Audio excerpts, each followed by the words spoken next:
Bonjour, comment ça va aujourd'hui? Aujourd'hui, nous allons discuter des onomatopées en français, c'est-à-dire des petits mots qui n'ont pas de sens. Vous n'allez sans doute pas apprendre en classe les expressions comme aïe, oups ou pf.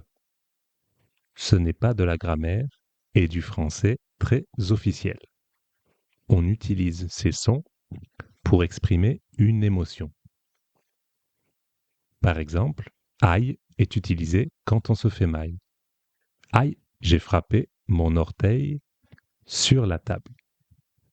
Oups est une exclamation de surprise quand on a raté quelque chose. Par exemple, oups, j'ai fait tomber mon café sur la table. Allons-y, étudions les mots les plus communs. Mais attention, on utilise ces mots dans un contexte familier et seulement à l'oral. N'écrivez pas ces mots dans un examen de français.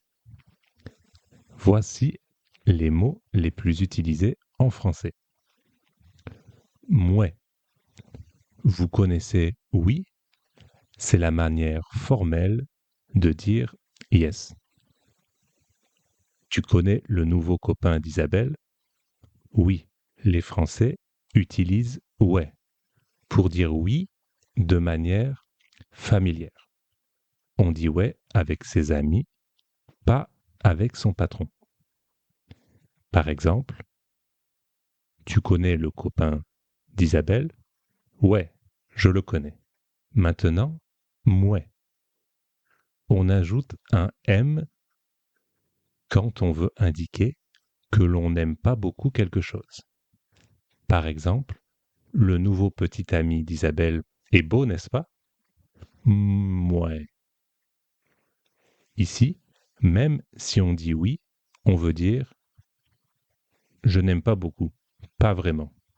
Il y a un autre mot que l'on utilise beaucoup quand on ne veut pas dire oui ou non. C'est bof. Par exemple, aimes-tu le cassoulet d'Isabelle? Mouais, bof. Bah, bah, cette expression est parfois utilisée dans plusieurs contextes. L'hésitation ou la réflexion. Par exemple, sais-tu comment s'appelle le petit ami d'Isabelle? Bah, je ne sais pas trop. On utilise bah pour indiquer l'indifférence ou le détachement. Le détachement est si l'on veut donner l'impression que l'on n'est pas affecté par la situation. Par exemple, je voulais inviter Isabelle pour la Saint-Valentin, mais elle a un nouveau petit ami. Bah, ce n'est pas grave, tu feras autre chose. Ou, par exemple, j'ai perdu mon travail cette semaine. Bah, ça m'est égal. Euh, Ce son est sans doute similaire dans beaucoup de langues. Si vous ne savez pas quelque chose, vous réfléchissez. On fait souvent le son euh. Par exemple, peux-tu conjuguer le verbe avoir au subjonctif présent? Euh, un, une manière familière de dire que l'on ne comprend pas et de dire un. Par exemple, connais-tu la conjecture de protection chronologique? Hein? Quoi?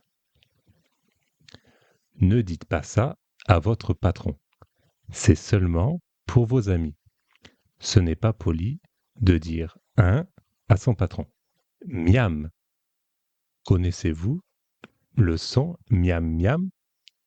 C'est un mot assez connu. Je ne sais pas si vous le connaissez. Miam miam est l'équivalent en anglais de yum yum. On le dit quand quelque chose est délicieux. Par exemple, miam miam, ce croissant est délicieux. Il y a un cliché sur les Français avec le son hon hon. beaucoup d'Américains aiment utiliser le son hon hon pour décrire la manière dont les Français parlent. Par exemple, hon hon croissant.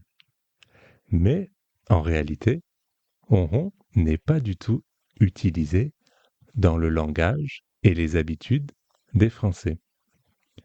Avec hon hon croissant, les Américains veulent sans doute dire que les croissants sont délicieux.